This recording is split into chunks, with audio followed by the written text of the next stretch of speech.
สียงเข้าไหมครับผมเทสเดี๋ยวนะขอเช็คเสียงเข้านะครับเสียงเข้านะครับโหลสวัสดีครับผมสวัสดีครับพ่อแม่พี่น้องทุกคนนะครับญาติมิตรสนิทมิตรสหายยินดีต้อนรับเข้าสู่ช่องอัลคอแม็กลุงแม็กนะครับช่องลุงแม็กนะครับเฮ้ยนะฮะผมพานะครับตามคำเรียกร้องครับเป็นลุงเป้สวัสดีครับคุณผู้ชายเป็นคุณผู้ชายเป้นะครับท่านชายเป้ครับทุกคนคิดถึงคุณครับผมคิดถึงทุกคนนี่ลุงแม็กโอ้โหไปดูคิวกันนะเฮ้ยเป้ว่างวันไหนอยากเรียกมาอัดคลิปด้วยนะฮะเป็นหัวข้อสำคัญนะครับที่ลุงแม็กเคยทำขึ้นมานะก็มีโอกาสเคยทำกับพี่เต๋าไปครั้งก่อนเนาะถ้าจำกันได้นะครับจะเป็นชื่อตอนว่า My Personal Archive Item นะครับก็จะเป็นตอนที่แบบว่าลุงแม็กกับเพื่อนๆเนี่ยหยิบเป็นไอเทมที่แบบว่าเราเก็บสะสมมาเหมือนเป็นของอาร์ไคฟ์ในตู้ที่เราชอบเป็นของวินเทจหรือเป็นของใหม่ก็ได้อาจจะเป็นใหม่แกะกล่องแล้วรู้สึกชอบอยากจะให้มันเป็นอาร์ไคฟ์ก็อยากจะมาพูดนะครับมาแชร์ประสบการณ์ว่าเป็นยังไงบ้างอะไรเงี้ยนะครับเราถึงประวัติของมันนะแต่ว่าอาจจะไม่ได้เน้นถึงการขายเนาะนี้เราไม่อยากขายของเป็นเนาะแต่คุณอยากขายของนี่หว่าคือก่อนหน้านี้เนี่ยเราไปดื่มมาประมาณนึงแล้วลิ้นเปียมันก็จะสนุกนิดนึงนะครับคลิปนี้ก็จบเมื่อไหร่ไม่รู้นะครับก็จะทำไปเรื่อยเนาะหวังว่าทุกคนจะชอบแล้วกันนะครับโอเคครับตามหน้าปกคลิปเลยครับวันนี้จะเป็นเกี่ยวกับนี่ครับแจ็คเก็ตตัวนี้ฮะนะเขาชื่อว่าริกกี้แจ็คเก็ตหรือว่าแก๊ปแจ็คเก็ตกับบดินแจ็คเก็ตที่เราเรียกกันนะครับเพราะมันมาจากเป็นเหมือนเป็นผ้าเรยอนเนาะแล้วก็มาจาก1950เป็นช่วงยุคนั้นนะครับผมมันก็จะเด่นช่วงนั้นเลยช่วงแบบต้น50ถึงกลางและปลายเป็นช่วงที่กำลังพีคของแจ็คเก็ตทรงแบบนี้ประมาณนี้เลยเป็นช่วงที่แบบหลังสงครามโลกครั้งที่2มาประมาณแบบ10 กว่าปีเนี่ยแล้วตัวนี้ก็เหมือนกำเนิดขึ้นมานะครับก็เดี๋ยวจะมาพูดคุยกันโอเคครับก่อนจะเริ่มคลิปน้องก็ฝากกดซับให้ลุงแม็กแล้วกันนะครับแล้วก็ใครที่อยากให้แอดเป้มาออกบ่อยๆนะครับกดซับแล้วก็ตามซีรีส์คอนเซ็ปต์ได้เหมือนเดิมนะครับไปเซฟของก็ได้ครับสวยมากเลยเนาะเสื้อวันนี้เราใส่มาเนี่ยข้างในสวยมากเสื้อสวยมากนะฮะเนี่ยแจ็คเก็ตสวยมากไป CF ได้เนาะ Senior Studio ครับใช่ไหมฮะก่อนจะไปถึงตัวนั้นเนี่ยเรามาคุยเรื่องแจ็คเก็ตกับบดินก่อนดีกว่าได้เลยนะครับจริงๆผมก็เตรียมข้อมูลมาแล้วแหละนะเดี๋ยวมาคุยกันแต่ถามก่อนเลยว่าคุณเป้ทำไมถึงแบบนี้เริ่มชอบไอ้แจ็คเก็ตสไตล์เนี้ยที่เป็นริกกี้แจ็คเก็ตนะฮะผมว่าต้องหยิบมาสักตัวนึงก่อนได้เลยครับเอาตัวไหนดีเอาตัวข้างหลังนี่ครับเป็นคอลเลคชันครับ Archive โคตรมันโคตรเยอะเอาตัวนี้ก่อนแล้วกันโอเคคือถ้ากล้องเลยครับถ้าดูแบบนี้เนาะมันก็จะดูเหมือนแจ็คเก็ตปกติแต่ว่าถ้าดูตาม proportion มันจริงๆเนี่ยสมมติผมยืนให้ดูเนาะอย่างนี้จริงๆมันเป็นแจ็คเก็ตที่ค่อนข้างจะสั้นครอปสั้นใช่ไหมใช่อันนี้คือกางเกงยีนเอวสูงแล้วนะซึ่งปลายแจ็คเก็ตมันจะเลยขอบกางเกงมาหน่อยนึงตามสแตนดาร์ดปัจจุบันถือว่าสั้นครับผมว่าสิ่งที่แจ็คเก็ตแบบนี้มันให้กับลุคของเราแล้วกันนะเรายังไม่ไปแตะประวัตินะเอาลุคก่อนคือพอแจ็คเก็ตมันสั้นใส่คู่กับกางเกงที่มันมีเอวสูงขึ้นมาเนี่ยมันทำให้เราดูขายาวขึ้นสัดส่วนตัวอัตโนมัติสมส่วนเรื่อง proportion แล้วคุณเป้ใช่ใช่ไหมฮะมันเกลี่ยให้ขาเรามันยาวก็ถ้าเกิด based on แบบว่าพวกผู้ชายสมัยก่อนนะประมาณยุคแบบโอ้โหตั้งแต่1,900ต้นๆเงี้ยเขาจะเน้นใส่สูทกันใช่ไหมใส่สูทเอวสูงขากระบอกใหญ่ๆมีจีบ2จีบอะไรเงี้ย1จีบ2จีบแล้วก็ขาใหญ่ๆเลยแล้วก็เอวสูงมากสูงปี๊ดเลยเนาะใส่เอี้ยมกันแล้วก็ตัวนี้ก็จะมีความแบบเป็น crop jacket ถ้าเป็นพวก workwear หรือพวกยีนสมัยก่อนเนี่ยพวก Levi pattern แบบเปียวเก่าใช่ไหมช่วงแบบว่าก่อน Type 1 Type 1 Type 2ไอ้ 506XX 507XX เงี้ยเขาจะ crop ใช่ไหมครับอันนี้ก็ประมาณนั้นยุคเดียวกันใช่อันนี้ก็เลยทำให้คุณชอบใช่ไหมฮะชอบลุคของมันแล้วก็เหตุผลที่2เลยคือบางคนอาจจะรู้สึกว่าพอเป็นอย่างเช่นเป็นรีวายแล้วเนี่ยเป็นผ้าเดดี้มันจะมีความเป็นเวิร์กแวร์เนาะมันจะดูแบบผสมบันหน่อยแล้วเคสไหนที่เราอยากจะสมมุติว่าเราอยากจะไปชิลๆดูไม่รักเก็ตขนาดนั้นดูเดรสอัพขึ้นมาหน่อยผมว่าเนี่ยแก๊งเนี่ยทั้งหมดเนี่ยมันตอบโจทย์มันดูมีความเอลิแกนซ์ขึ้นมาอีกหน่อยผ้าแบบผิวๆเด้งๆเงาหน่อยๆเนี่ยเหมาะมากคือแบบว่าเหมาะกับคนอย่างสายดื่มอย่างคุณด้วยใช่ไหมมันเหมาะมากชอบไปปาร์ตี้ไม่ต้องปาร์ตี้ก็ได้แต่ปาร์ตี้ก็เหมาะใช่ไหมเพราะว่ายุคนั้นเนาะแบบถ้าเกิดเราใส่ยีนไปนะโอ้โหยีนทั้งตัวนะมันดูเหมือนแบบจะไปทำงานแบบพวกเวิร์กแวร์หรือเปล่าเพราะว่าพวกแจ็คเก็ตยีนสมัยก่อนเขาทำมาเพื่อการนั้นเนาะเรื่องของการทำเหมืองขุดเหมืองไปเวิร์กแวร์ทำฟาร์มอะไรเงี้ยเป็นยูนิฟอร์มสำหรับการทำงานที่เป็นงานเลเบอร์แหละครับแต่ตัวนี้มันเบรกออกมามันจะมีความแบบแคชชวลเหมือนเป็นเลเชอร์แวร์แคชชวลแวร์มากขึ้นใส่ประจำวันอะไรแบบนี้ใส่เข้าเมืองใส่ไปกินข้าวตัวที่ไม่ต้องใส่สูทโอเคประมาณนี้เลยเนาะนี่ก็เป็นสิ่งที่คุณชอบส่วนลุงแม็กเนี่ยจริงลุงแม็กก็ชอบก็ประมาณ 4-5 ปีก่อนก็จริงเริ่มชอบเนี่ยก็คือต้องยกให้คุณเลยคือผมเห็นคุณใส่จริงๆใช่ตอนไหนผมจำไม่ได้แล้วว่ะตอนนั้นช่วงนั้นที่คุณช้อปปิ้งช้อปปิ้งของวินเทจมือ 2กันนะครับตอนนั้นผมก็เล่นพวกเสื้อทหารเสื้อเวิร์กไอ้เฟรนช์แจ็คเก็ต อะไรอย่างงี้ใช่ไหมไอ้เสื้อแบบว่าพวกเวิร์กไอ้สีเขียวทหารอย่างเงี้ยมันเริ่มเบื่อแล้วก็อยากจะหาอะไรใหม่ๆนะครับแล้วก็มาเจอแอดเป้เนี่ยแกไปซื้อซึ่งกับตัวหนึ่ง2หรือว่า2ตัวนี่แหละเป็นสีม่วงมั้งคุณไม่ได้เอามาเนาะสีม่วงกับสีแบบเทาๆหน่อยอ่ะโอ้แล้วผมลองสวมดูชอบเลยเพราะว่าเฮ้ย texture มันแบบเฮ้ยมันสวยมันใส่แล้วมันสบายมันพริ้วๆมันแบบเด้งๆอย่างเงี้ยแล้วเราไม่เคยมีแจ็คเก็ตที่แบบมันมีผ้าที่แบบเป็นสไตล์เรยอนแบบเด้งๆมาก่อนแล้วรู้สึกเฮ้ยมันก็เหมาะเนาะแล้วก็ความหนาเขามันแบบมันไม่ได้หนามากครับมันแบบมันยังบางอยู่ก็รู้สึกว่ามันเหมาะกับเมืองไทยใส่ในห้องแอร์ได้อย่างเงี้ยแล้วก็ใส่ออกมาลุคมันสวยมันมีกระเป๋าไอ้แฟลปพ็อกเก็ตอย่างเงี้ยมันเท่เราไม่เคยมีแจ็คเก็ตอย่างเงี้ยก็เลยอยากจะมีบ้างก็เลยแบบเริ่มไปตามหาตามเก็บก็เริ่มชอบตั้งแต่ตอนนั้นเลยประมาณ 4-5 ปีก่อนก็ข้างหลังนี่คือสะสมมาก็ใช้เวลาประมาณหนึ่งเยอะอยู่นะฮะเยอะมากครับเยอะข้างหลังเป็นไงครับคอลเลคชันลุงแม็กเยอะมากคนมันคนดุจะซื้อตรงนี้ลุงไม่ยอมขาย ขายไม่ได้เนาะแต่ว่าถ้าเกิดอยากซื้อครับก็ไปตำได้ที่อันแม็กช็อปนะครับผมมีขายบางตัวเนาะมีปล่อยบางตัวข้างหลังเนี้ยนะครับตัวไหนไม่รอดตัวไหนลุงไม่ขายก็คือเสร็จผมนี่แหละ Q1 ใช่ไหม Q1 คุณจะจอง Q1 นะเอาคนหลังใหม่มาเฮ้ยคุณแม็กขอจองอันนี้ก่อนอะไรเงี้ยไม่ได้นะครับผมก็เอาไว้ปล่อยบางตัวก็ติดต่อมาได้แล้วกันเนาะก่อนที่จะไปเจาะลึกกันนะฮะเดี๋ยวเรามาพูดกันถึงประวัติเกี่ยวกับแจ็คเก็ตนี้กันบ้างดีกว่าแบ็คกราวด์ของมันเนาะว่าที่มาที่ไปเป็นยังไงนะครับจริงก็คนสมัยก่อนผมว่าเขาก็มีจินตนาการแหละไอเดียก็ดีเนาะ ก็ตั้งชื่อตามพวกตัวละครนะฮะอย่างเราเคยทำคลิปไปเมื่อนานมาแล้วไอ้ G9 ปาราคูต้าจำได้ไหมครับเป็นกอล์ฟแจ็คเก็ตใช่ไหมฮะแต่ว่าเขาตั้งชื่อว่าแฮร์ริงตันตามชื่อตัวละครในแบบหนังซีรีส์สมัยยุค 50นี่เช่นเดียวกันครับริกกี้มาจากเป็นตัวละครในหนังชื่อว่าริกกี้ริคาร์โดจากภาพยนตร์ในซีรีส์ชื่อว่า I Love Lucy ลุงแม็กไม่เคยดูนะต้องบอกก่อนว่าลุงแม็กไม่เคยดูมาก่อนแต่ว่ามีโอกาสลองเสิร์ชดูข้อมูลใน Google ใน AI อะไรเงี้ยก็ลองดูเฮ้ยเขาแต่งตัวเป็นอย่างนี้เลยครับเป็นแจ็คเก็ตหน้าตาอย่างนี้เลยนะเป็นแบบมีความเป็นเวสเทิร์นหน่อยๆแต่ว่าเขาจะนิยมใส่เนี่ยเป็นเรยอนแจ็คเก็ตกาบาดินสไตล์เนี่ยแหละนะครับก็ตัวเอกเขาใส่ตัวนี้ประจำออกในทีวีอย่างเงี้ยก็เลยเอาชื่อริกกี้ที่เป็นชื่อต้นของเขาเนี่ยมาเรียกเป็นแจ็คเก็ตเลยขอชื่อนักแสดงมาใส่ซะเรียกง่ายๆเลยจำง่ายๆริกกี้แจ็คเก็ตเหมือนเป็นฉายาของมันนะครับแต่ว่าเราอาจจะเรียกว่าเป็นแก๊ปแจ็คเก็ตก็ได้บางคนพวกพ่อค้ามือสองแก๊ปก็ GAB แก๊ปก็มาจากกาบาดินก็เหมือนเป็นเทคนิคการทอผ้าในยุคสมัยโบราณแหละนะครับเป็นกาบาดินสไตล์อย่างเงี้ยนะครับเดี๋ยวให้คุณเป้เจาะลึกเพิ่มเติมเนาะเรื่องของการทอผ้าอะไรเงี้ยเนาะเพราะคุณเป้เย็บผ้าเหมือนกันใช่ไหมฮะจริงๆถ้าพูดง่ายๆตอนนี้เลยกาบาดินมันเรานึกถึงคอตตอนทวิลก็ได้แต่กาบาดินเนี่ยองศามันจะไม่เฉียง45มันจะเฉียงชันกว่าหน่อยอ๋อเหรอฮะซึ่งมันก็ประมาณนั้นเอาคร่าวๆพี่สังเกตประมาณนั้นเลยเนาะเป็นเทคนิคการทอชื่อว่ากาบาดินสไตล์แล้วทำไมถึงผ้ามันถึงทิ้งตัวพลิ้วไหวอะไรอย่างเงี้ยนะผมว่าถ้าพูดตามตรงนะคำว่ากาบาดินเนี่ยมันเหมือนเราเรียกมาม่าว่าแทนบะหมี่กึ่งสำเร็จรูปอ่ะเพราะว่าจริงๆแล้วเลยอนแจ็คเก็ตอ่ะมันทุกตัวไม่ได้ทอแบบกาบาดินอ๋อเหรอฮะอย่างตัวเนี้ยก็ไม่ใช่กาบาดินหรือใช่วะใช่ใช่ใช่ไหมตอนนี้ใช่นี่ใช่เนาะแต่ว่าเลยอนทุกตัวไม่ได้ทอแบบกาบาดินแต่โดยส่วนใหญ่ทอแบบกาบาดินโอเคก็เลยถูกเรียกว่าเป็นกาบาดินแจ็คเก็ตไปเป็นแก๊ปแจ็คเก็ตไปสั้นๆนะครับผมหรือว่าใครจะเรียกเป็นไอ้พวกแจ็คเก็ตเลยองแจ็คเก็ตแฟลปพ็อกเก็ตดับเบิลแฟลปพ็อกเก็ตกระเป๋าไอ้ปิด2อันอย่างเงี้ยก็ได้ที่มาของดับเบิลแฟลปคืออย่างงี้นะคือกระเป๋าแบบหนึ่งมันแฟลปกระเป๋าแฟลปคือฝาปิดเนาะใช่มีฝาปิด2ข้างก็เลยดับเบิลแฟลปนะครับแล้วก็อีกอย่างนึงคือเป็นสไตล์ที่ชาวร็อกเกอร์เบลลี่เขานิยมใส่กันครับคือถ้าขยายความร็อกเกอร์เบลลี่เนี่ยคือช่วงยุค1950นะหลังสงครามโลกครั้งที่2นะอย่างที่เราคุยกันเนาะผู้ชายจะใส่สูทกันใช่ไหมฮะใส่หมวกเฟโดราแฮทเดินในเมืองอะไรมันดูมีความเป็นฟอร์มอลทางการมากเป็นชุดปกติของเขาเลยใช่ซึ่งมันจะมีกลุ่มคนที่เขาแบบเหมือนมี culture บางอย่างที่เรียกว่าเป็น sub culture กันเนาะเป็นวัฒนธรรมย่อยของคนบางกลุ่มเขาก็เรียกชื่อตัวเองว่าเป็น rockabilly style แล้วก็อาจจะแบบมีความผสมผสานระหว่างความเป็น rock and roll ดนตรีอาจจะชอบฟังเพลง rock and roll ผสมกับคำว่า hillbilly มันจะมีคำว่า rock กับ hillbilly ใช่ไหม hillbilly ก็จะแบบเป็นคำเรียกของคนในยุคสมัยเก่าที่แบบอยู่ตามชนบททำฟาร์มนะนิยมฟังเพลงพวกคันทรีเพลงบลูส์นิยมแบบทำพวกเวิร์กแวร์อย่างเงี้ยก็จะเป็นคนไทป์เนี้ยเขาก็เอามารวมกันแบบมีความแบบเหมือนตีออกจากกรอบอะฮะคือเราจะไม่อยู่ในกรอบมีความเป็นหัวขบถหน่อย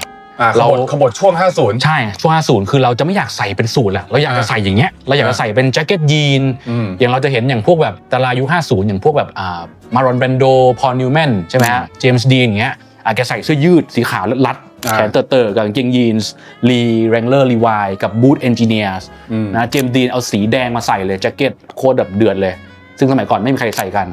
นะแล้วก็เอลวิสเงี้ยใส่เป็นรี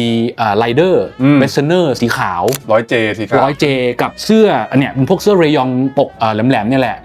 เด้งๆหน่อยแล้วก็เป็นสีแดงตัดกับสีขาวซึ่งเมื่อก่อนไม่มีใครใส่กันเดี๋ยวแม่ขึ้นภาพให้ดูนะมันจะมีเอลวิสใส่ประมาณนี้อยู่แล้วก็อาจจะแบบเป็นยีนส์ออนยีนส์ไปเอายีนมาใส่กับอย่างอื่นก็ได้อย่างเงี้ยซึ่งแจ็คเก็ตเรยอนริกกี้แจ็คเก็ตเนี่ยก็เป็นหนึ่งในสไตล์ที่พวกคนที่เขานิยมพวกร็อกเกอร์เบอรี่สไตล์เนี่ยเขาเอามาใส่กันนะครับมันก็เป็นสิ่งที่ผมว่ามันเจ๋งนะเป็นประวัติศาสตร์ที่ผมว่าน่าค้นหาเจ๋งมากเลยคือหลักๆแล้วอ่ะมันยังเบสอิงจากอเมริกาเนาะประวัติพวกนี้กันใช่ครับซึ่งถ้าเราอิงจากประวัติศาสตร์อเมริกาเนี่ยแต่ละทศวรรษหรือหลายทศวรรษในช่วงแบบต้น 1,900 จนมาถึง 2,000 เนี่ยมันจะมีเขาเรียกว่าการขบฏทางวัฒนธรรมหลายรอบมันจะเป็นทางดนตรีหรือทางก็เลยทางการเมืองก็ตามแล้วก็เบลลี่ก็เป็นหนึ่งในการขบฏรูปแบบหนึ่งในช่วง 50เพราะว่าคนรู้สึกว่าอยากที่จะขบฏแต่ความเสน่ห์ของล็อกเบลลี่คือขบฏแต่ยังมีความเอลิแกนต์อยู่มันยังอย่างแจ็คเก็ตแบบเนี้ยฟอร์มมันยังดูยังไม่ได้แบบเป็นสปอร์ตแวร์เหมือนยุคนี้คำว่าสปอร์ตแวร์ยุคนั้นเนี่ยแบบนี้เรียกว่าสปอร์ตแวร์นะยุคเรายุคเราสปอร์ตแวร์คือเสื้อกีฬาที่คุณใส่วิ่งเทรลกางเกงขาสั้นเสื้อแบบฟิตเนสใช่แต่ว่าอันนี้คือสปอร์ตแวร์ยุค50ใช่เราจะเห็นตรงปกเสื้อเลยตรงป้ายเสื้อเลยเขียนว่าสปอร์ตแวร์เลเจอร์แวร์อย่างเงี้ยมันจะมีเขียนอยู่แคชชวลสปอร์ตแวร์ตามแบรนด์ต่างๆถ้าเกิดเราเอามากางดูนะฮะใช่ไม่ได้หมายความว่าเราต้องใส่ชุดนี้ไปออกกำลังกายนะไม่ใช่นะแต่ว่าใส่ออกได้ไหมไม่ได้ร้อนเอาเรียกเหงื่อไงเรียกเหงื่อร้อนหน่อยล็อกเกอร์เบลลี่จริงๆแล้วอ่ะมันเป็นซับคัลเจอร์ของดนตรีซึ่งคนที่เป็นผู้นำหลักของล็อกเกอร์เบลลี่ก็คือเอลวิสเพลลี่แหละช่วงยุคต้องเรียกว่ายุคแรกของเอลวิสด้วยอัลบั้มแรกเลยนั่นแหละคือตัวแทนของล็อกเกอร์เบลลี่ที่ชัดที่สุดครับเนาะจริงก็มันต้องเหนือจากพวกเนี้ยนอกเหนือจากพวกที่ผมพูดไปเนาะมันจะมีพวกแจ็คเก็ตหนังด้วยคุณเป้นำไปอยู่ในหมวดหมู่ของพวกล็อกเกอร์เบลลี่สไตล์แจ็คเก็ตหนังใช่ไหมแล้วขี่มอเตอร์ไซค์ใส่บูทแล้วก็ทำผมแบบหวีเป๋หวีเป๋ใส่เยลเขาเรียกว่าอะไรเป็นเยลแล้วคือแบบหนาแบบทำแบบเป็นกระบังตั้งเมื่อก่อนที่เอลวิสทำเนาะมีจอนใช่ไหมแล้วก็แบบกระบังตั้งหวีอันนั้นเป็นสไตล์ร็อกเกอร์เบลลี่เนาะเจ๋งมากนะครับผมก็เมื่อก่อนไม่มีใครทำนะก็จะเป็นกลุ่มนี้แหละก็ต้องยกให้เอลวิสเพรสลีย์ผู้บุกเบิกแล้วกันแกเคยใส่นี่ไหมนะตะกี้จะแกเคยเห็นไหมผมไม่ออกเลยต้องหารูปดูแต่ผมว่ามีแต่ที่เห็นชัดจำได้ว่า 100J เยอะมาครับคุณผู้ชายเรามาต่อกันเรื่องของผ้าเรยอนดีกว่าที่เราคุยไปคร่าวๆแล้วเดี๋ยวเรามาขยายความเพิ่มเติมเกี่ยวกับผ้าชนิดนี้กันนิดนึงนะครับผ้าเรยองเป้เล่าให้ฟังหน่อยครับเพราะคุณทำเกี่ยวกับพวกการเมนต์คุณเย็บผ้าอย่างเงี้ยแล้วก็ผ้าเรยองเนี่ยเป็นหนึ่งในผ้าที่มีเสน่ห์มากไหนคุณเล่าเกี่ยวกับตัวผ้านี้ให้ฟังหน่อยครับผ้าเรยอนเนี่ยมันคือผ้าแรกๆแล้วกันบางคนก็ถือว่าเป็นผ้าที่เป็นแมนเมดผ้าสังเคราะห์เพราะว่ามันไม่ใช่ผ้า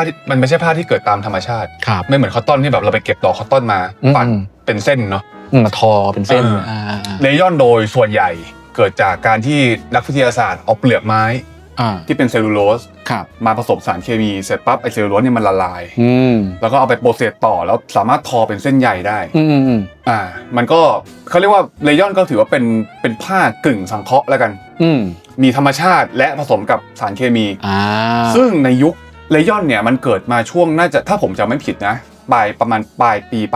1800มีรีเสิร์ชอันแรกออกมาว่าเก่ามากว่าสามารถทำผ้าที่เรียกว่าเรยอนแบบนี้ขึ้นมาได้แต่ว่าจนกว่ามันจะถูกนำมาใช้ในการทำการเมนต์แบบ mass production จริงๆก็คือช่วง40ช่วงแรกสุดเลยบริษัทแรกที่ทำเรยอนแล้วก็ทำให้มันติดตลาดก็คือดูปองโอเคดูปองเรยอนถ้าดูในเสื้อวินเทจบางตัวเห็นดูปองจะมีเขียวดูปองเป็นความรู้เพิ่งรู้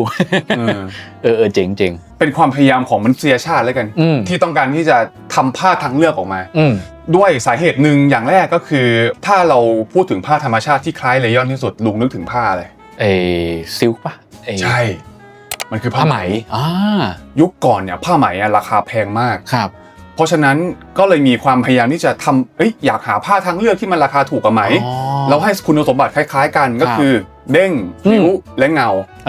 ใส่สบายผ้าไหมเนี่ยถ้าผมสัมผัสเนี่ยมันจะไม่ได้เด้งเท่าแต่ว่ามันจะเงามันจะแบบมีความเงาเบาผิวพริ้วหน่อยเหมือนผ้าเรยอนมันจะเด้งใช่นะฮะแต่ยุคนั้นนะถือว่าเป็นนวัตกรรม ของมนุษยชาติเลย innovation เลยเห่อกันมาก ก็คือเป็นแบบเชื่อผ้าแบบผ้าดีของดีอ๋อเอ้ยได้คุณสมบัติเหมือนซิ้วเลยแต่ถูกกว่าเยอะมากก็เลยบูมในช่วงนั้นขึ้นมามีหน้าแหละแจ็คเก็ตแบรนด์ดังๆหรือแบรนด์ที่แบบไม่ดังหรืออะไรอย่างเงี้ยที่เราไม่เคยเห็นน่ะทำหน้าตาออกมาเหมือนกันหมดเลยแต่ผ้านี่คือแบบมี texture ที่แบบสวยทุกตัวเลยเวลาผมเห็นแจ็คเก็ตพวกนี้แขวนอยู่บนร้านวินเทจนะผมมันจะถูกดูดดึงไปดูชอบไปดูสวยจังเลยอะไรเงี้ยมันเหมือนมันเตะตาเราอะเรามันแขวนอยู่บนราวแขวนอยู่กำแพงเงี้ยสวยมากด้วยความที่ผ้าเอาจริงๆคือเรย่อนกับซิลมันคล้ายกันมากเว้ยอะโคเอทลุคคล้ายๆสัมผัสคล้ายๆอีกอย่างนึงที่คล้ายกันนั่นคือความทนผ้าเนี้ยถ้าเก็บไม่ดีมันมีโอกาสที่จะเป็นขุยหลุดลุ่ยและขาดพอมันขาดแล้วมันไม่ได้ขาดปกติแม่งจะลามเหรอลามง่าย เพราะฉะนั้นสิ่งที่ทุกคนเห็นข้างหลังนี้นะฮะที่มันสภาพสมบูรณ์100แบบไม่มีรอยขาดเนี่ยถือว่าเป็นมรดกที่ค่อนข้างจะหายากเพราะว่าการที่เลย่อนแจ็คเก็ตมันจะหลุดรอดมาถึงปัจจุบันแบบสภาพอย่างนี้ได้เนี่ยต้องเก็บดีมากใช่ไหมมันต้องเก็บดีแต่ว่าต้องเป็นคนยุคเก่าคนรุ่นแบบคุณปู่อ่ะรุ่นคุณพ่อคุณปู่รุ่นแบบ70-80 ปีอ่ะเพราะว่ามันประมาณ1950-40เนาะใช่ก็อายุแบบ80 ปีอย่างเงี้ยก็ต้องเก็บมาก็อย่างดีต้องเก็บใช่เก็บมาดีมากนะครับก็มาถึงตอนนี้ได้ก็คงว่าสุดยอดแล้วสภาพอย่างเงี้ยแบบโอเคสภาพแบบไม่มีรอยปะผุไม่มีรอยเปื้อนไม่มีขาดอย่างเงี้ยโหมันก็เลยเป็นสาเหตุที่ทำให้ถ้าสมมติเราเคยไปเดินร้านวินเทจก็จะเห็นแบบราคาเลย่อนแจ็คเก็ตมันจะสูงกว่าปกติก็ไม่แปลกเพราะว่ามันหายากจริงสภาพที่มันสวยๆอ่ะนะครับอันนี้ก็เป็นสิ่งใหม่ๆที่ผมก็เพิ่งมีโอกาสทราบจากคุณเป้เนาะคุณเป้ทำพวกเรื่องของเสื้อตัดเย็บอะไรอย่างนี้ด้วยนะถ้าเกิดเทียบกับแบบยุคปัจจุบันของเป้พอเป็นถึงเนี่ยปี2026นวัตกรรมมันก็ดีขึ้นนะแต่ว่าถ้าที่ผมสัมผัสอะผมว่า texture หรือว่าหน้าตาของมันเนี่ยสัมผัสการเด้งการจับมันแบบผมว่าฟีลมันแบบมันไม่ได้อารมณ์ฟีลเหมือนกับไอ้ยุคเนี่ยยุค50เนี่ยคือเลยเหมือนว่ามันเป็นเพราะอะไรดูหมายถึงว่าเลย่อนปัจจุบันก็ยังทำอยู่แต่ไม่เหมือนยุคนั้นใช่ไหมใช่มันไม่ค่อยเหมือนอ่ะมันเป็นเพราะอะไรอ่ะมันมีสาเหตุเดียวเลยเว้ยการมาของโพลีเอสเตอร์จริงๆโพลีเอสเตอร์ก็มาช่วงถ้าผมจำไม่ผิดนะประมาณน่าจะ450มั้งอยู่50เหมือนกันเริ่มมาช่วงนั้นแต่เลย่อนมาสำเร็จมาก่อนคนก็เลยรู้สึกว่าโอเคในเมื่อเราทำเลย่อนได้แล้วเราอยากทำผ้าต่อมีอะไรที่เป็นทางเลือกอีกไหมที่ถูกกว่านี้เบากว่านี้เป็นสังเคราะห์ไปเลยสังเคราะห์เลยก็เป็นจุดกำเนิดของโพลีเอสเตอร์โอเคถ้าทำตามไทม์ไลน์เนาะในช่วงแบบ30-40ในเลย่อนถือว่าเป็นผ้านวัตกรรมช่วง40 50 60ที่โพลีเอสเตอร์เพิ่งมาผ้ายุคนั้นก็ถือว่าคือยุคนั้นคนถือว่าโพลีเอสเตอร์เป็นผ้าแห่งอนาคตเลยนะเพราะว่าโอเคถูกทนสาเหตุที่เลย่อนไม่ถูก develop ต่อหรือ carry on มาถึงปัจจุบันแบบผ้าแบบนี้เพราะว่ามันโอเคกลุ่มตลาดมันเล็กลงแล้วก็ตามด้วยมาการแทนที่ของโพลีเอสเตอร์นั่นแหละถ้าพูดตามตรงนะผมเป็นแฟนคลับของโพลีเอสเตอร์ยุคก่อนมากโพลีเอสเตอร์เนี่ยจริงๆถ้าพูดมันจะยาวมากเลยงั้นอยากกันอย่าพึ่งแล้วกันเอาไว้เดี๋ยวให้ตอนหน้าแล้วกันเรื่องผ้าโพลีอะไรเงี้ยเนาะผมติดไว้แค่ว่าตอนนี้ทุกคนมองว่าโพลีเอสเตอร์มันคือผ้าไวลายเนาะหมูมีลายผมชอบใส่กางเกงแบบโอ้ย70อ่ะสวยมากใช่แต่ว่าหมายถึงว่าในมุมทั่วไปของคนทั่วไปมองว่าโพลีเอสเตอร์คือผ้าที่โอ้โหไม่สมควรเอามาตัดเสื้อผ้าราคาแพงตัดไม่ควรจะทำคือผ้ามันแย่ว่างั้นแต่จริงๆแล้วโพลีเอสเตอร์ก็เหมือนคอตตอนแหละมีหลายเกรดหลายระดับหลายวิธีการทอไว้ว่ากันแล้วกันมันยาวเอาไว้ตอนอาร์ไคฟ์ตอนหน้านะครับอาจจะหยิบยกไอ้พวกเสื้อที่เป็นแนวผ้าโพลีมาคุยกับแอดเป้เพิ่มเติมแล้วก็มาถึงลักษณะที่สำคัญลักษณะที่อะไรที่ทำให้ลิกกี้แจ็คเก็ตเป็นลิกกี้มีอะไรบ้างคาแรคเตอร์สำคัญของแจ็คเก็ตตัวนี้ที่ต่างจากแบบอื่นเพราะว่าลิกกี้มาตินใส่ไม่น่าใช่คนละคนลิกกี้ริคาร์โดอันนั้นเขาร้องเพลงบอลโลกมันผิดลิกกี้แจ็คเก็ตนะฮะเอาจริงเลยก็เอาตัวไหนดีคุณเป้เอาสักตัวเนาะเอาเด่นอันนี้ก็ได้ไหมตัวนี้ก็ได้ครับนะครับเราคุยกันเป็นตอนต้นคลิปกันเนาะมันจะมีความแบบเป็นครอปแจ็คเก็ตนะครับแล้วก็ทรงเขาเนี่ยจะบ่งบอกถึงความเป็นแบบเขาเรียกว่าอะไรนะแบบมัสคูลีนคุณเป้คือคนสมัยก่อนเขาจะเน้นเรื่องนี้เลยเนาะคุณผู้ชายเวลาเราเห็นพวกแอดในภาพปรินติ้งสมัยก่อนใช่ไหมเอวเล็กๆคอดใส่กางเกงแบบคลาสสิกฟิตใหญ่ๆขายาวๆตัวสั้นแบบสั้นอ่ะแล้วใส่หมวกเฟโดล่าใช่ไหมแล้วก็ใส่แจ็คเก็ตที่มีความแบบเป็นอกผายไหล่พึงก็เหมือนทรงของริกกี้เนี่ยมันจะมีความแบบเหมือนเป็นสามเหลี่ยมอ่ะ มีความแบบไหล่กว้างๆนะฮะไหล่ยกๆหน่อยบางตัวก็อาจจะเสริมไหล่อย่างตัวนี้เสริมไหล่เหมือนแพดดิ้งเข้ามานะครับบางตัวก็อาจจะไม่เสริมผมเคยมีบางตัวเสริมไหล่แต่ผมไปแงะออกก็มีนะอยากได้แบบฟีลแบบเหมือนไหล่แบบไม่ได้เสริมอ่ะแล้วก็จะมีตรงเอวเนี่ยก็จะมีจัมป์แบบนี้มีจัมป์เนาะทำไมต้องมีจัมป์ทำไมครับผมเพราะว่าพอเราใส่แจ็คเก็ตให้มันสั้นถึงเอวแล้วเนาะเนี่ยพอสั้นถึงเอวปั๊บเนี่ยแล้วมีจัมป์ปั๊บมันจะเป็นการที่ทำให้ตัวช่วงเอวเรามันดูแคบโดยอัตโนมัติเพราะว่าช่วงบนมันมีเสริมไหล่บ้างอะไรแบบนี้อย่างเวลาใส่อันนี้มีจัมป์ไม่เอ่ยอันนี้ไม่น่าจะมีป่ะมีนิดหน่อยฮะมีนิดหน่อยครับบางบางนะครับนี่แต่มันก็จะมีบางตัวที่แบบมีหนาๆเลยเนี่ยอย่างเงี้ยข้างหลังก็มีดีนะหยิบเป็นอาร์คายฟ์ให้ดูได้นะเป็นเหมือนเป็นเวิร์กช็อปอ่ะตรงนี้มีจัมป์เอวอย่างงี้นะครับจัมป์เพื่อให้เอวคลอดใช่มีนี้ด้วยคุณเป้เจ๋งมากผมซื้อมาเพราะผมชอบครับผมว่าไอ้สีแดงตรงนี้คือเขาซ่อมใช่ไหมใช่แต่ซ่อมมาแบบมีสไตล์ซ่อมมาโคตรเจ๋งอ่ะแล้วดูลายเด็ดลายแบบเหมือนเป็นจุดๆอ่ะเหมือนเป็นลูกกวาดอ่ะแล้วก็แบบเหมือนซ่อมแขนซ่อมเอวมาแล้วแม่งสวยผ้าตัวนี้สวยเหมือนกันสวยมากมันซ่อมเหมือนจัมเอวเนาะใช่แตะไปเลยสวยดีนะฮะมีแบบไหนอีกไหมฮะดีเทลอื่นๆอีกเอาดีเทลแรกก่อนเนาะก็แล้วก็อันต่อมาก็คือดับเบิลแฟลปมักจะมีกระเป๋าซ้ายและขวาที่เป็นกระเป๋าทรงโค้งแบบนี้ครับแล้วไซส์กระเป๋าก็ค่อนข้างใหญ่ใส่ของได้เยอะครับก็คือฟังก์ชั่นอลแหละเก็บของได้จริงๆครับแล้วก็ตัวจะเป็นซิปมักจะเป็นซิปโดยส่วนใหญ่ครับซิปก็จะเป็นพวกซิปโบราณซิปแบบพวกคอนมาติกคอนมานะคราวทารอนอะไรเงี้ยซิปทองยุคนั้นนะครับก็เราสามารถบ่งบอกเลยว่าเฮ้ยมันเป็นยุคแบบ50 60แบบซิปเก่าๆนะฮะครับแล้วก็กระเป๋าเนี่ยบางตัวเขาอาจจะอยู่ข้างบนใช่ไหมฮะบางตัวอยู่ข้างล่างเนี่ยแล้วก็อย่างตัวนี้ผมชอบมากเลยครับเขาจะมีให้ล้วงนี้ด้วยเป้มีให้ล้วงล้วงซ้ายอย่างนี้นี่อย่างเงี้ยเขาเรียกว่าเป็นแฮนด์วอร์มเมอร์เจ๋งมากไว้ล้วงเวลาอากาศหนาวเพราะส่วนใหญ่แจ็คเก็ตแบบเนี้ยผ้าเลยอนน่ะมักจะทอหนากว่าแบบพวกนี้อีกหน่อยนึงเหรอเพื่อที่จะคือสมัยก่อนเว้ยมันไอแบบเนี้ยพอถ้ามันทอหนามันใช้ในสภาพอากาศที่มันหนาวได้ไอตัวนี้คุณมีใช่ไหมไอตัวของคุณแบบนี้อันนี้หนาตับให้ดูอันนี้หนาตับเลยถือให้ดูนี่โอ้สวยมากใส่ช่วงวินเทอร์ได้เลยแบบเนี้ยวินเทอร์แจ็คเก็ตเลยนะครับนี่ก็เป็นกระเป๋าร่วมกันเนาะล้วงได้เหมือนกันสวยมากเลยเห็นไหมใช่อันนี้ก็จะเป็นทรงที่ไม่ได้คอมมอนมากเพราะมันยาวโอเวอร์เลเยอร์โอเวอร์โค้ดนิดนึงใช่ไหมประมาณนั้นเลยสวยว่ะคุณเป้ตัวนี้3F สวยมากแต่ที่คอมมอนที่สุดแล้วกันที่เป็นภาพจำผมว่าต้องทรงแบบนี้กระเป๋าแฟบอย่างนี้กระเป๋าแฟบก็มีหลายแบบนะเป้มันจะมีแฟบที่มันจะเป็นแฟบแบบเรียบครับแล้วก็จะมีแบบแฟบแบบที่เขาทำแบบเหมือนเงี้ยมีดีเทลอย่างเงี้ยแฟบมีจีบมีจีบเนี่ยมีจีบขึ้นมาครับดูใกล้ๆเนาะกล้องไม่เห็นเนี่ยมีจีบ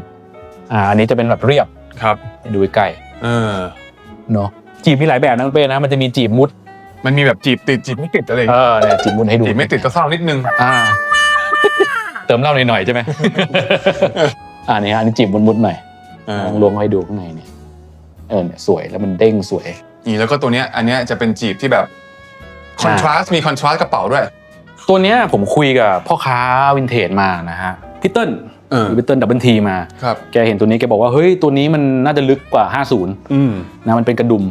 อันนี้เป็นอาร์คายฟ์เลยครับเพราะว่าลุงแม็กมีตัวเดียวที่เป็นกระดุมคืออันนี้นะนี่สวยมาก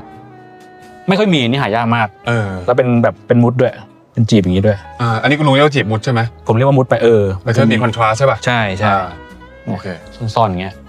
นะครับนี่ก็สวยมากแล้วสีแบบโอ้สวยมากนะฮะตุนๆหน่อยแล้วก็มีอะไรอีกนะอันนี้คือคอมมอนเรามาตัวที่ลุงใส่ก่อนดีกว่าตรงนี้ก็จะเปลี่ยนทรงไปแล้วครับตัวเนี้ยคือมันเป็นทรงที่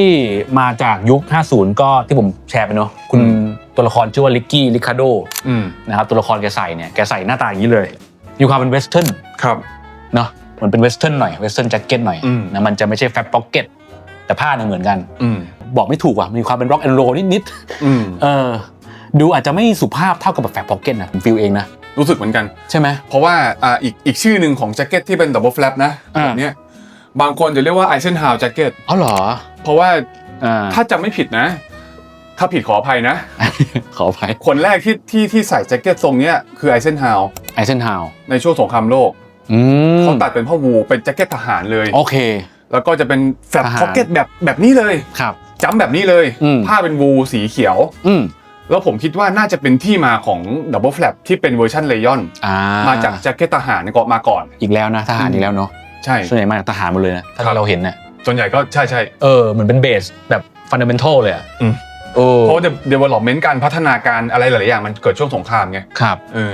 ก็เนี่ยเนาะเป็นสไตล์แบบเวสเทิร์นกระเป๋าล้วงซ้ายขวาใช่ไหมใช่ก็คุณลิกกี้ลิคาโดใส่แล้วก็มีแบบนึงคุณเป้ตัวนี้เป็นยังไงฮะนี่ครับนี่ก็เป็นกระเป๋าแฟบพ็อกเก็ตเนาะเราจะเห็นแต่แค่กระเป๋าแฟบอย่างเงี้ยอันนี้คือใส่ได้2ด้านเป็น reversible ถูกต้องเหมือนซื้อ1แถม1ใช่ไหมครับเราใส่ด้านนี้เป็นลาย Poppy Tooth แต่ว่าเรากลับด้านได้ครับนี่ผมว่าใครที่เจอแนะนำนะใครที่แบบเจอแจ็คเก็ตอย่างเงี้ยในตลาดอ่ะซื้อแม่งเลยคุ้มแม่งแบบใส่2ด้านเนี่ยพอกลับมามันก็จะเป็นเหมือนพวกแบบบอบเบอร์แจ็คเก็ตเป็นแฮร์ริงตันแจ็คเก็ตด้านเมื่อกี้เป็นดับเบิลแฟลปใช่ด้านนี้เป็นกระเป๋าล้วงค่ะซื้อ2แถม1ถูกต้องซื้อ2ได้1ดิพูวินวันไม่ใช่แถมซื้อ1ได้2ซื้อ1ได้2เมาแล้วกินเยอะนะฮะเนี่ยผมว่าเจ๋งเพราะว่าเนาะเราเหมือนซื้อบางวันอาจจะเบื่อสีเขียวแล้วก็เปลี่ยนเป็นสีม่วงใส่อย่างเงี้ยแล้วบางตัวคือแบบว่าสวยมากคือข้างในจะเป็นลายแบบอะตอมิกเฟล็กอะตอมิกบอมแล้วก็ข้างในก็เป็นลายเรียบๆกับอีกด้านนึงมาอย่างเงี้ยแจ็คเก็ตเลยอนเหมือนกันแต่ว่าอันนี้เขาจะมีความเหมือนเป็นแจ็คเก็ตแบบอารมณ์แบบพวกลูกเสือเลยเขาเป็นซัฟฟารีหน่อยๆเอาสีมันทางนั้นนะทางนั้นดูดิเห็นไหมฮะแล้วก็กระเป๋าแบบเนี่ยเป็นกระดุมเหมือนกัน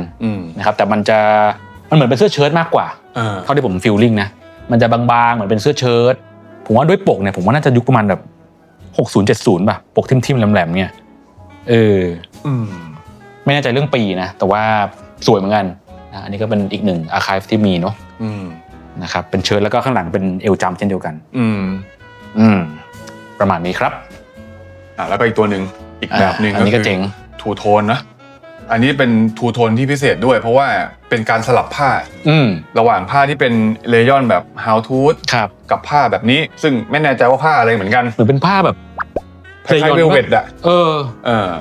มันจะกำมะหยี่ไหมคิดว่าประมาณนั้นนะเหมือนผ้ากำมะหยี่อ่ะใช่นี่อ่ะสวยมากเลยดูสิแล้วข้างหลังนี่แบบเขาอัดเต็มด้วยลายแบบเอาไปทูธฮาวทูธแล้วก็ทำเป็นทูโทนสวยผมว่าสวยเนาะ texture เป็นเสน่ห์มากอ่ะมีเสน่ห์ที่แบบผมว่าไม่น่าหาได้ในยุคนี้ปัจจุบันไม่น่าจะมีทรงอย่างเงี้ยไม่มีหรอกไม่มีอ่ะอันนี้คือแบบโอ้โหแม่งเจ๋งแล้วเป็นแฟบพ็อกเก็ตนะซิปก็เป็นซิปโบราณนะครับแล้วก็มีจัมเอลแบบที่คุณทำอ่ะครับเอาวินเทจเลยแล้วกันวินเทจมาให้ดูเขามีไหมล่ะแผนอยู่แถวนี้แหละวิธีการจัมเอลแบบที่ลุงมีส่วนใหญ่ก็จะเป็นแบบเขาเรียกว่าเย็บข้างในครับแต่ว่าวิธีแบบนี้วิธีจัมเอลแบบนี้ก็จะเป็นวิธีการใช้ลิปที่เป็นอาจจะเป็นวูลิปคอตตอนลิปก็ตามอะไรแบบเนี้ยเก็บเป็นวิธีการจัมอีกรูปแบบนึงให้กล้องดูใกล้ๆมันจะมียังไงเดี๋ยวขึ้นอินเสิร์ตให้แล้วกันเนาะมันจะมีแบบเนี่ยเป็นจัมอย่างเงี้ยฮะให้แสงดูก็เป็นดีเทลการจัมแตกต่างกันแล้วแต่รูปแบบอันนี้ก็จัมเต็มหลังอันนี้ก็จะจัมซ้ายขวานะครับเยอะมากเยอะไปหมดเลยเนาะสวยทุกตัวตัวนี้สวยว่ะสวยสีเทาเข้มกับดำผมพยายามหาเหลือบดำอยู่ดำแลกกับตัวนี้ได้เลยอะไรนะแลกกับตัวนี้ได้เลยเขกกันซะแล้วเอานะจะได้สีนี้อยู่พอดีเลยตัวนี้หายากสีสวยอ่ะโอ้ยคุณจะเทรดกันหน้ากล้องแล้วนะโอ้ยก็ดีน้ำมันนี่สวยว่ะนี่แหละตัวนี้ที่ผมเห็นตอนนั้นที่ผมแรกๆที่ผมชอบคือนี่แหละผมสวมมาแล้วมันสวยแล้วก็บางตัวอย่างของตัวผมเนี้ยมันจะมีดีเทลแบบเนี้ยที่เป็นดีเทลดำน้ำมือดำน้ำใช่ดำน้ำก็ต้องพูดถึงเนาะดำน้ำมือมีไหมตัวนี้มีครับนี่ครับเป็นดีเทลการดำน้ำนะครับของตรงปกคอเป็นรายละเอียดของคนยุคนั้นน่ะเนี่ยดำน้ำมือนะฮะแล้วก็จะมีตรงกระเป๋าด้วยนะใช่มักจะมีมาคู่กันใช่เขาก็สอย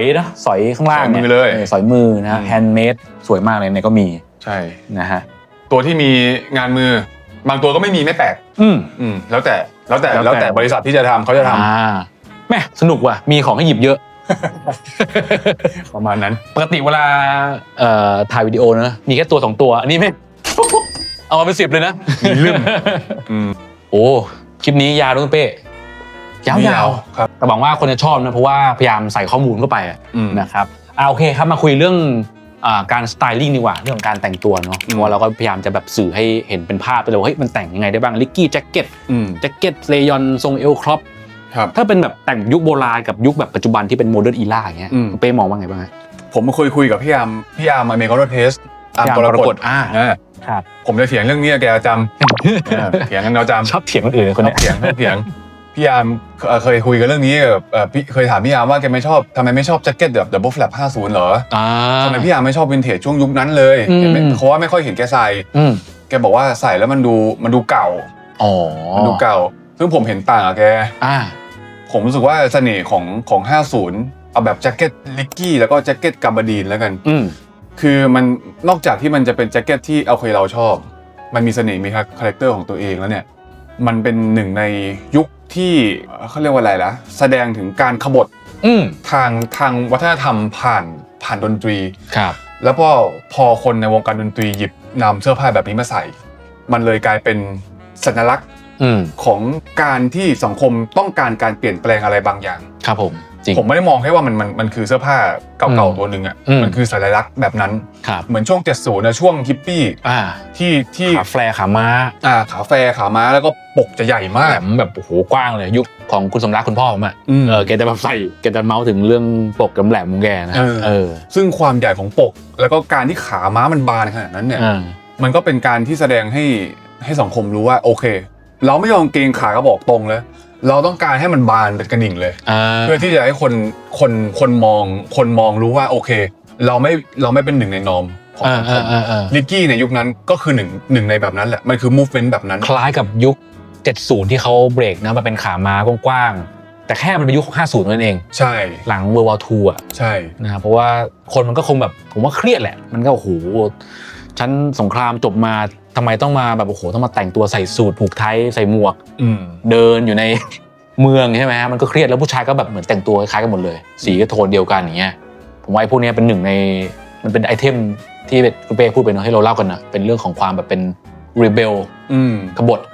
ในยุคนั้นนะครับซึ่งผมเล่นสีเยอะๆผมชอบมากอะไรแบบนี้จริงเพราะรู้สึกว่าพอมีการขบฏทางวัฒนธรรมแล้วมันสื่อลงมาถึงเสื้อผ้าเนี่ยเราจะเห็นอะไรบางอย่างจากอะไรแบบนี้เสมอแล้วมันก็แบบไม่ซ้ำใครด้วยเนาะเราไม่ต้องการแบบเป็นเหมือนคนอื่นอ่ะใช่แล้วก็ถ้าถัดการแต่งตัวเนาะเราอาจจะแมทช์ลุคแบบว่าลิกกี้แจ็คเก็ตกับแบบว่าพวกกางเกงเอวสูงแบบ50ไม่ได้อย่างลูแม็กใส่วันเนี้ยก็จะเป็นกางเกงเอวสูงจากยุคเก่าใช่ไหมฮะก็ปิดๆเลยใส่เอี้ยมใช่ไหมใส่เอี้ยมแล้วก็เนี่ยเอาลิกกี้มาใส่ก็ได้ลุคโบราณละอย่างแอดเป้วันนี้คุณเป้ใส่เป็นยีนส์เป็นยีนเอวสูงเลยนะครับเป็นยีนส์สีเข้มเลยฮะครับแล้วก็เป็นริกกี้ที่ตัดเองเนาะไปตัดเองก็คือได้อินสปายรีโปมาจากตัวเก่าๆข้างหลังนี่แหละใช่ไหมฮะแล้วก็มาเติมความเป็นตัวเองนิดหน่อยเข้าไปแต่ก็เนี่ยสามารถเอาแมทได้นะเป็นยีนก็ได้นะเป็นกางเกงวูลทราวเซอร์ทำงานก็ได้หรือจะกางเกงแบบชิโน่ก็ได้ขาสั้นยังได้เลยจริงๆผมว่ามันเราสามารถเอาแจ็คเก็ตแบบนี้ไปใส่ในเสื้อผ้าที่เรามีในตู้ได้หมดเลยเป็นผ้าบูผ้าคอตตอนผ้าลินินได้หมดเลยผ้าโพลีก็ได้ใช่เราชี้ว่าเป็นแจ็คเก็ตคลุมตัวแค่คลุมทับเฉยๆครับไม่ต่างกับแจ็คเก็ตแบบอื่นหรอกจริงๆแม็กลองมาหลายลุคแล้วลองใส่กับยีนแบบยุค70 80ดูก็ได้เว้ยแบบเท่เว้ยก็มีทำลงวิดีโอไปบ้างว่าแม่งเท่เอา70 80มายำรวมกับ50อะไรอย่างเงี้ยใส่กับเสื้อแบบยืดสีขาวใส่กับเสื้อที่เป็นเชิ้ตปกแหลมแขนสั้นก็ได้สวยเหมือนกันนะจะใส่หมวกแก๊ปหมวกเฟโดล่าได้หมดเลยได้หมดลองไปแมทลุคดูหน้ากระจกดูว่าเฮ้ยชอบประมาณไหนเงี้ยผมว่าไม่ต้องไปตายตัวหรอกว่าเฮ้ยต้องแบบแต่งแบบยุควินเทจเท่านั้นโบราณอย่างเดียวตอนที่ผมทำคลิปกับแอดเป้คือเราต้องการอย่างเงี้ยแหละแต่งตัวให้มันแบบมันอ่ะให้มันโคตรมันไม่ต้องแบบไปโอ้โหตามหนังสือตามราไม่ต้องไม่ค่อยจำเป็นแบบนี้มันกว่าใช่ครับเราขบฏดีเนาะถ้าให้ผมสรุปลิกกี้แจ็คเก็ตภายใน1ประโยคเนี้ยสำหรับผมมันคือการขบฏอย่างสง่างามelegance มันใช่มันคือการขบฏแต่ไม่ได้ขบฏแบบหลุดไปเลยมันยังมีขบฏแบบอยู่ในกรอบแต่รู้ว่ากูขบฏนะคำนี้ดีเนาะขบฏอย่างสง่างามเจ๋งว่ะได้ศัพท์ใหม่ละเป็นโค้ดแอดเป้นะขบฏอย่างสง่างาม ไม่ใช่เพราะฟอร์มของแจ็คเก็ตมันยังถ้าพูดตามตรงมันยังดูเรียบร้อยเว้ยใช่ครับเรียบร้อยมันยังมีสตรัคเจอร์อะไรบางอย่างจริง ผ้าอยู่ลุงแม็กเคยตอนยังทำงานfull time job ทำงานประจำหยิบไปใส่ที่ทำงานบ่อยมากคนก็ถามว่าแจ็คเก็ตสวยของอะไรก็จะบอกว่าเป็นของวินเทจหาไม่น่าได้ในท้องตลาดอะไรเงี้ยแต่ถ้าเกิดจะซื้อก็มาซื้อกับลุงแม็กได้ นะฮะจริงๆก็เนี่ยฮะมันใส่ทำงานได้จริงๆออฟฟิศเราลองมาแล้วไงใช่แล้วก็รู้สึกว่าเฮ้ยมันก็ได้นี่หว่าแล้วก็มันไม่ได้ดูแบบเป็นเหมือนแบบไม่สุภาพอะไรเงี้ยพวกเราใส่ยีนไปแบบยีนแบบหนักๆเลยยีนแบบว่าขาดๆเงี้ยผมว่าอาจจะแบบดูไม่ค่อยสุภาพติดกระดาษแค่ทั่วเลยใช่แต่ถ้าเกิดเราหยิบประมาณเนี้ยสีเข้มๆอย่างเงี้ยผมว่ามันยังดูแบบมีความแบบสุภาพอยู่แล้วก็ใส่กางเกงสแล็กสีเทาอย่างเงี้ยผมว่าสวยนะครับอันนี้ก็แนะนำเนาะสมมติว่าเราเป็นคนที่ต้องทำงานแบบว่าทำงานออฟฟิศอยู่แล้วแล้วก็อาจจะต้องใส่สปอร์ตแจ็คเก็ตที่เป็นทีโรทูแบบเทเลอร์ลิงบ้างบางโอกาสอะไรเงี้ยแล้ววันไหนรู้สึกว่าอยากจะใส่อะไรที่มันลำลองขึ้นวันศุกร์เขาถ้ามีวันศุกร์ในออฟฟิศจะมีวันศุกร์แบบเป็นแฮปปี้ไฟเดย์ใส่อะไรก็ได้รองเท้าผ้าใบอะไรเงี้ยหรือว่าออฟฟิศไม่ได้จำกัดการแต่งตัวขนาดนั้นคือเราอยากเดรสอัพอยากแต่งตัวมากขึ้นแล้วกันไม่ใช่คำว่าเดรสอัพนะอยากแต่งตัวให้มันเยอะขึ้นแต่ไม่อยากดูทางการมากผมว่าแจ็คเก็ตแบบเนี้ยตอบโจทย์มากครับซึ่งถึงเวลาขายของผมแล้วผมจะยิงเข้าขายของช่วงเวลาขายของนะครับผมมาครับเพื่อนครับเป็นช่วงของสะสมครับผมช่วงขายของอันนี้ครับคุยเรื่องราคาได้ครับผมเพราะว่าเป้จะขายของนะฮะครับผมไม่สนใจครับจะขายตั้งใจมาขายของเลยครับเอาเงินหยิบให้ครับผมโอเคถอดนี่ก่อนเอางี้แล้วกันสมมุติว่าเราตามหาแจ็คเก็ตแบบอยากมาลองถามลุงแม็กแล้วทักมาในเข้าแม็กช็อปแล้วว่าไอ้เนี่ยผมอยากได้แจ็คเก็ตกาบาดีนเนี่ยลิกกี้แบบเนี้ยบังเอิญว่าไซส์ไม่มีสีไม่ชอบเรามีทางเลือกอยู่ฮะด้วยเดี๋ยวผมจัดให้ฮะแบรนด์ซินเนอเรสตูดิโอครับผมที่ผมหายไปไม่ทำ YouTube เพราะว่ามาทำเสื้อนี่แหละฮะนี่ลุงแม็กไม่ได้มีหุ้นนะฮะแต่ว่า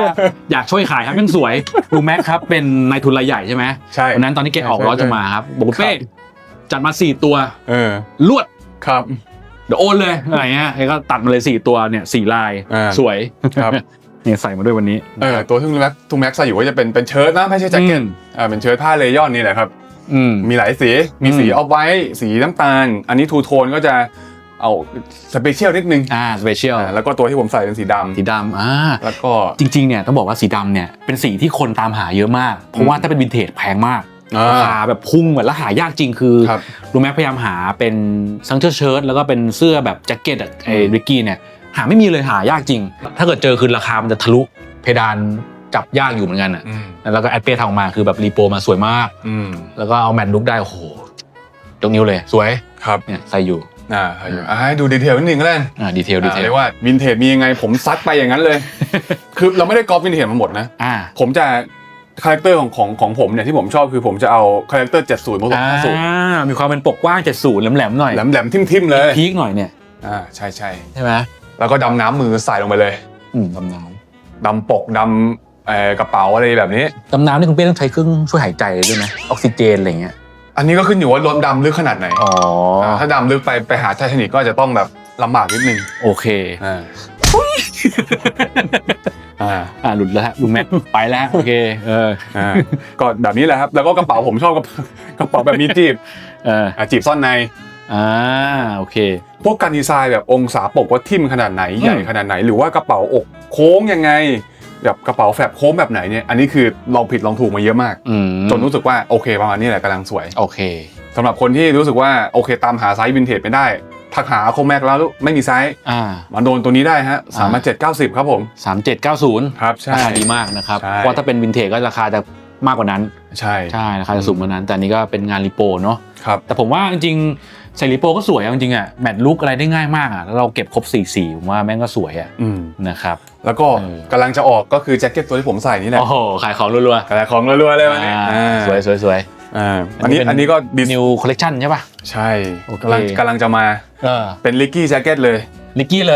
ยครับแล้วก็นี่ไงทำกระดุมด้วยนี่ว่าเอาเหมือนตัว Original 40เลยอ่ะใช่แต่อันนี้เขาปาดกว้างเนาะหน้าไอ้ปกเนี่ยแต่ว่าเนี่ยเป้เขาทำแบบเหมือนเป็นเชิ้ตนิดนึงแต่ขึ้นลึกหน่อยลึกหน่อยแต่เป็นกระดุมครับ เนี่ยปกติมันจะเป็นแบบซิปเนาะใช่อันนี้เขาเล่นเป็นกระดุมเลยครับผมว่ากระดุมมันมีจริตบางอย่างดีครับมันดูไม่สปอร์ตมากนะฮะตัวนี้กำลังจะมาครับผมโอเควิอยากได้เลยอ่ะลุงได้ใส่แน่นอนต้องสปอนลุงแม็กอะไรเงี้ยได้อยู่แล้วครับโอเคเนี่ยเนาะไปตามได้นะครับเป็น Senior Studio นะครับเป็นเพจขายของแอดเป้เขาเนาะก็จะเป็นแนวแบบ Rockabilly 50เนี่ยวิกกี้แจ็คเก็ตนะ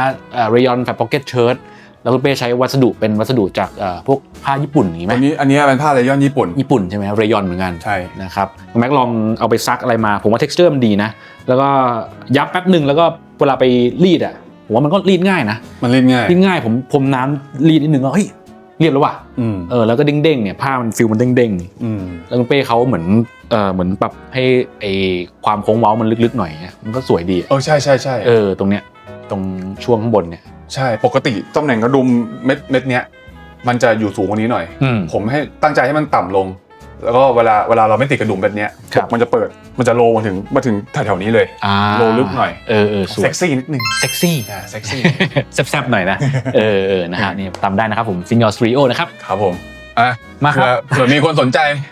อยากรู้ว่าตัวที่มาโชว์วันนี้มาคุยวันนี้ลุงแม็กขายอะไรบ้างใช่ไหมฮะมีคนชอบถามลุงแม็กขายของไม่บอกราคาอะไรอย่างเงี้ยนะอันนี้เป็นช่วงขายของเนาะขออนุญาตขายหนึ่งนะครับก็ไปตามได้นะครับเป็น Uncle Mac _ Shop นะครับลุงแม็กก็จะคัดพวกแนวแบบเสื้อผ้าที่ลุงแม็กชอบแหละเป็นของส่วนตัวของคุณแนนนะของที่แบบว่าเหมือนฝากขายด้วยแล้วก็มีเนี่ยเป็นคัดมาขายเป็นสไตล์ของลุงแม็กนี่แหละที่ลุงแม็กชอบนะฮะก็ตอนนี้มีลุกกี้ปล่อยอยู่4ตัวพร้อมลุยพร้อมซื้อใช่ก็จะมีตัวนี้อันนี้ครับเป็นสีน้ำตาลเนาะแนวโอนตินหน่อยตัวนี้เป็นตัวที่ลุงแม็กบอกเลยว่าลุงแม็กเอาไปซักมาแบบลงน้ำขยำเลยนะอยากรู้ว่า texture จะเป็นยังไงซึ่ง texture มันจะมีความแห้งกรอบมากขึ้นดูใกล้ๆแต่มันสวยนะลุงแม็กเอาไปใส่ที่ญี่ปุ่นมาไปเดินโตเกียวไปดูฟูจิเนี้ยใส่ลุยมาก็สวยดีนะครับแล้วก็จะมียี่ห้อบ้านตาแม็กก็บ้านแม็กจริงๆบ้านตาแม็กจริงๆนะฮะนี่บ้านตาแม็กนี่ครับอันนี้ก็เป็นทรงแบบกระเป๋าล้วงอันนี้ของป้าแนนป้าแนนแกไม่ค่อยใส่แกก็เลยบอกเอาไปปล่อยได้สีเขียวนี่สวยมากตัวนี้ลึกอยู่นะลึกเพราะว่าถ้ามีเขาเรียกว่าพอคนเล่นวินเทจเขาเห็นการวิธีการเนี่ยตรงเอวซ้ายขวาแบบเนี้ยนี่จะลึกสวยมากตัวนี้สวย4-5มีตำหนินิดหน่อยตรงซิปนะฮะดูแม็กขี้เกียจซ่อมเพราะว่าปล่อยให้มันเป็นเสน่ห์ไปเลยมีซิปแต่งนิดหน่อยแต่ว่าสวยนะครับแล้วก็จะมีอันนี้ก็อันนี้ดูแม็กชอบมากเลยครับเป็นลายปั๊ปปี้ทูธฮาวทูธสีออกแนวแบบส้มๆหน่อยๆอย่างเงี้ยแล้วก็ความเจ๋งคือมันจะมีตรงนี้ฮะเป็น motion picture ไม่รู้เห็นหรือเปล่านะนี่เห็นป่ะ motion picture นะครับเป็นเสื้อกองถ่ายหนังเป้คือการที่มีสเตนซิลแบบนี้หมายความว่าแจ็คเก็ตตัวนี้ถูกเอาไปแขวนเป็นตัวเลือกในกองถ่ายหนังเพื่อให้ดาราเขาใช้จริงเรียบร้อยแล้วของจริงอันนี้ของจริงโคตรสวยตัวนี้สเปเชียลมากนะครับผมทักมาคุยกันได้นะฮะก็มีโพสต์อยู่ในลุงแม็กช็อปไซส์สวยด้วยตัวนี้มันไซส์อกหุ่นไซส์ M ฮะอก21ครึ่งเงี้ยใส่ได้สวยหล่อนะครับตัวนี้อก22อันนี้สีจะมีความติดแบบสนิมยีนๆหน่อยสีแบบเป็นเดนิมบลูนิดนึงสตีลบลูสวยมากตัวนี้ก็สวยนะครับก็เป็นของอะไรเนี่ยมองแคลร์แคลิฟอร์เนียนะครับตัวนี้ลุงแม็กก็ใส่บ่อยเนาะพยายามใส่ออกกล้องอยู่มีคนทักมาถามกันอุ้ยสวยแจ็คเก็ตสวยเนี่ย50 Rayon กับพ็อกเก็ตนะครับมาตามกันได้นะครับสวยประมาณนี้ครับผมโอเคหมดแล้วครับคลิปวันนี้นะฮะเต็มอิ่มกับนะฮะเป็น My Personal Archive Item ที่ลุงแม็กหยิบขึ้นมาหยิบยกมาเป็นริกกี้แจ็คเก็ตนะครับก็มีแอดเป้มาเป็นแขกรับเชิญพิเศษนะของEP วันนี้นะก็ถ้าเกิดใครอยากให้แอดเป้มาเอาบ่อยๆก็ฝากกดคอมเมนต์นะครับผมไปคุยกับแกแอดเป้มาเอาบ่อยๆหน่อยกดซับกดไลค์ไปเรื่อยๆเลยนะฮะเดี๋ยวถ้าเกิดมีอะไรที่แบบอยากจะแชร์เล่าสู่กันฟังเนี่ยอาจจะเชิญแอดเป้มาคุยกันเพิ่มเติมต่อนะเพราะว่ามันก็มีพวกของอาร์ไคฟ์หรือว่าพวกของวินเทจในยุคโบราณเนี่ยอีกหลายอย่างเลยที่น่าคุยใช่ไหมฮะแล้วก็แกก็เป็นนักสะสมด้วยแหละแกเก็บของพวกนี้เยอะนะลุงแม็กก็มีของบ้างอย่างเงี้ยก็เอามาคุยมาแชร์กันนะครับผมต้องบอกเลยว่าคลิปนี้น่าจะเป็นคลิปที่รวมริกกี้แจ็คเก็ตไว้เยอะมากไม่เค็มที่สุดแล้วกัน แต่เค็มเยอะมากซึ่งผมว่าสำหรับผมเองการที่เราไปเดินร้านวินเทจตามต่างประเทศก็ตามหรือร้านวินเทจในไทยก็ตามมันยากมากที่จะได้เดินมาแล้วเจอคอลเลกชันแบบนี้ในครั้งเดียวครับไม่มีทางหายากอยู่นะไม่มีทางเก็บมานานอยู่จะได้อย่างเงี้ยอันนี้ก็ถือว่าเป็นคลิปที่ผมว่า ควรค่าแก่การเสว เสียว ควรค่าแก่การเสว ต่อการดูนะฮะ ก็พยายามแชร์เป็นความรู้แหละนะครับ ก็ไม่ได้อยากจะมาขายของอะไรแต่ว่าคุณขายไปแล้วเนาะ จะขายรุ่นใหม่ไงนะฮะแต่ว่าก็นะพยายามเล่าให้ฟังนะครับก็ใครอยากจะดูไอเทมอันไหนอยากให้แอดเป้คุยอะไรในช่องก็คอมเมนต์คุยกันได้ครับวันนี้ก็ประมาณนี้เนาะฝากกดซับให้ลุงแล้วก็แอดเป้ด้วยนะครับไปช้อปปิ้งกันได้นะฮะ ครับผม เดี๋ยวไว้คลิปหน้าเจอกันใหม่นะครับเดี๋ยวคลิปนี้พวกเราลากันไปก่อน ครับผมสวัสดีครับ สวัสดีครับ